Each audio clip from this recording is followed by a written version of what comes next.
Vocês já ouviram falar na história das bruxas de Salem? Uma história assustadora que mistura histeria coletiva, julgamentos brutais e acusações totalmente sem pé e nem cabeça. Uma história que ecoa até os dias de hoje, que aconteceram em Salem, em Massachusetts, lá no ano de 1692. Hoje, então, inicia um novo quadro aqui no canal, onde eu vou contar para vocês um pouco de histórias do obscuro, sobrenatural, coisas do terror, enfim, que tem ali um certo fascínio pelo dark. Então, se você já gosta desse tipo de conteúdo, já deixa o seu like aqui que me ajuda bastante. Eu vou entender que vocês estão gostando desses vídeos. Eu tô começando um teste para verificar se realmente vocês vão gostar ou não. Me sigam lá nas outras redes sociais e também se inscrevam aqui no canal. Se você ainda não é inscrito, gente, tá perdendo porque tá vindo muito conteúdo saindo dessa cabeça aqui, hein? Então vamos lá, hoje eu vou contar para vocês um pouco do porquê essa história marca até os dias de hoje e como é que foi que realmente aconteceu. Então vamos falar um pouco sobre as bruxas de Salem. Tudo começou no inverno de 1692, quando três meninas chamadas Beth Parris, Abigail Williams e Anne Pittman, elas começaram a apresentar um comportamento um tanto quanto esquisito. Elas começavam a se contorcer, a gritar, enfim, a se sentir um tanto quanto esquisitas, e elas contam que elas sentiam como se estivessem beliscando o corpo dela e por isso que elas começavam a gritar. Foi chamado um médico para verificar a situação e fizeram vários exames e o médico examinou as três meninas e nada mostrava que poderia ser algum tipo de doença ou o que poderia ser. Então o médico acabou dizendo que poderia ser bruxaria. E aí, então, começou a rodar ali um murmurinho pela vila de que era uma bruxaria. As meninas, então, pressionadas, elas falaram o nome de três pessoas, de três mulheres acusadas de bruxaria. Estavam lá Tituba, Sarah Osborne e Sarah Good. A Tituba, ela era uma escravizada que trabalhava para a família Parris e, enfim, ela não se sabe exatamente se ela veio do Caribe ou se ela veio da África, mas ela era escravizada. A Sarah Good era uma mulher que morava ali na vila, um pouco tanto quanto afastada, e que ela era uma mulher pobre, e ela vivia então de doações das pessoas da vila.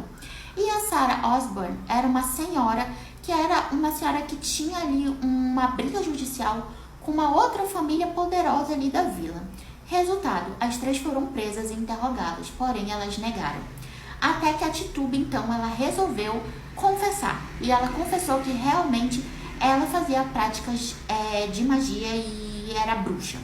Tituba, inclusive, diz que ela estava seguindo ordens do próprio Demo e que um homem moreno falou para ela assinar o nome dela no livro do demônio, do diabo.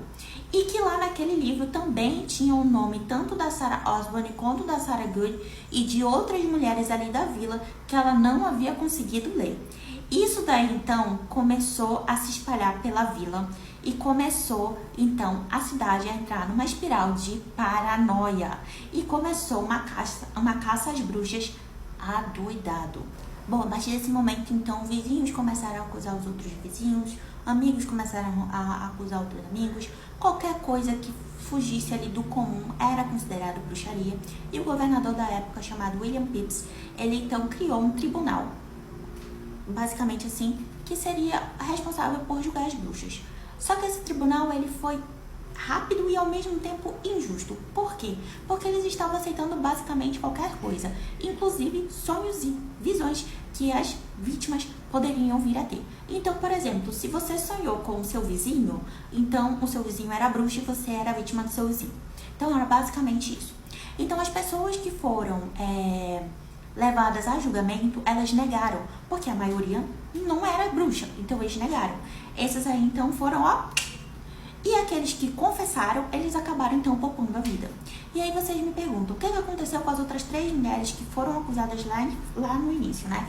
Então, a Tituba, ela foi solta. A Sarah Osborne, ela acabou perdendo a vida. E a Sarah Good, ela acabou sendo, porém na forca.